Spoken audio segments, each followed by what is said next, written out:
Assalamualaikum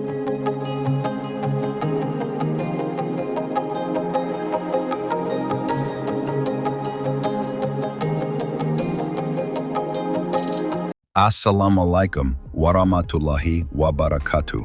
Tahukah kamu bahwa pernah ada masa di mana Islam memimpin dunia dalam segala hal, dalam sains, filsafat, kedokteran, astronomi, hingga teknologi. Masa itu disebut sebagai zaman keemasan Islam dan pusatnya bukan di Eropa, tapi di jantung dunia Islam, Baghdad. Inilah kisah tentang Daulah Abbasiyah, peradaban Islam yang pernah menerangi dunia, tapi kini hanya tinggal dalam lembar sejarah. Setelah kekuasaan Bani Umayyah melemah akibat konflik internal dan diskriminasi terhadap non-Arab, sebuah gerakan revolusioner muncul dari Khurasan, dipimpin oleh keturunan Abbas bin Abdul Muthalib, paman Nabi Muhammad SAW. Mereka mengusung panji hitam dan menyuarakan perubahan, keadilan sosial, penyatuan umat, dan kembalinya pemerintahan kepada Ahlul Bait. Tahun 750 Umayyah di pertempuran Zab, kekhalifahan Umayyah resmi tumbang. Kemudian berdirilah Daulah Abbasiyah dengan Abu al-Abbas as-Saffah sebagai khalifah pertamanya. Mereka memindahkan pusat pemerintahan dari Damaskus ke kota baru, Baghdad. Kota ini tidak dibangun secara sembarangan, dirancang melingkar dan disebut Madinat as-Salam, kota kedamaian. Kota Baghdad dibangun oleh Al-Mansur pada tahun 760 Umayyah dalam waktu 4 tahun dan segera menjadi kota metropolitan terbesar dunia kala itu.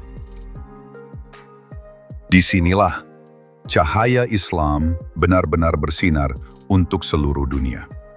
Khalifah seperti Harun al-Rashid dan Al-Ma'mun mengangkat para ilmuwan, membuka pintu ilmu pengetahuan, dan membiayai proyek penerjemahan besar-besaran.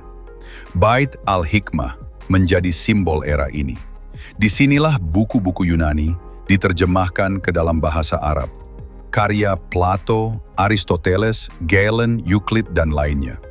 Dari penerjemahan, muncullah pemikiran baru.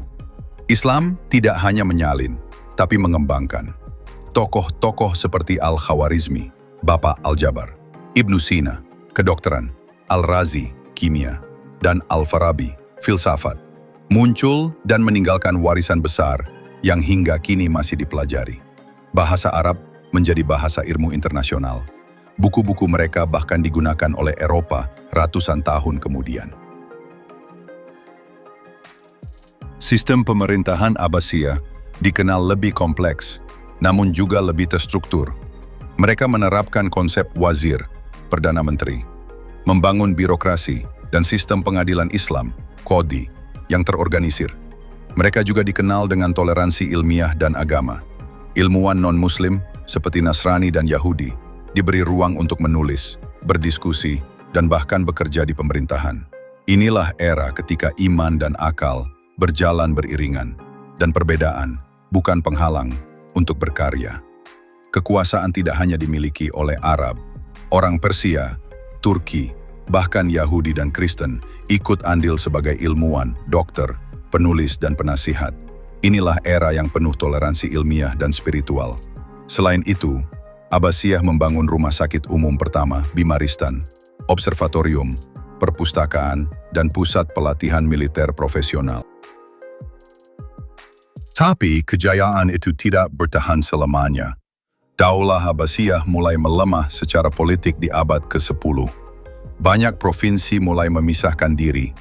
Dinasti Buwayhiyah menguasai Baghdad, sekalipun tetap mengakui Abbasiyah secara simbolik. Dinasti Fatimiyah mendirikan kekhalifahan saingan di Mesir. Dinasti Seljuk mengambil peran militer besar. Kekhalifahan menjadi simbol tanpa kuasa real. Ekonomi menurun, pajak tak terkontrol, dan korupsi makin parah. Di sisi lain, ancaman eksternal juga menguat. Perang salib dari barat mulai menyerang Syam dan Palestina. Tentara Mongol dari timur semakin dekat. Pada saat Baghdad melemah, Andalusia di barat justru bersinar sebagai pusat baru ilmu dan seni Islam.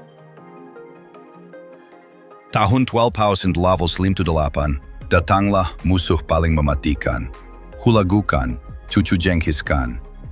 Baghdad dikepung dan diserbu.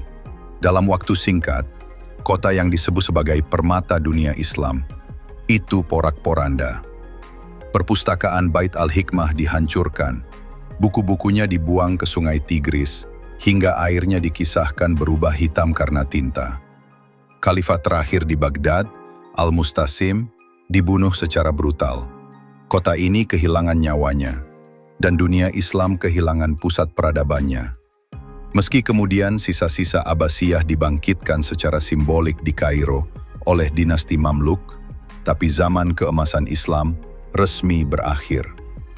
Setelah kehancuran ini, pusat kekuatan Islam perlahan beralih ke Turki Utsmani, India Mughal dan Maroko di barat. Daulah Abbasiyah mengajarkan kita bahwa kejayaan bukan hanya soal kekuatan militer atau kekuasaan politik, tapi soal ilmu, keadilan, toleransi, dan visi peradaban. Sejarah mungkin tidak bisa diulang, tapi semangatnya bisa kita hidupkan kembali. Pertanyaannya, apakah kita siap menjadi generasi Abbasiyah berikut?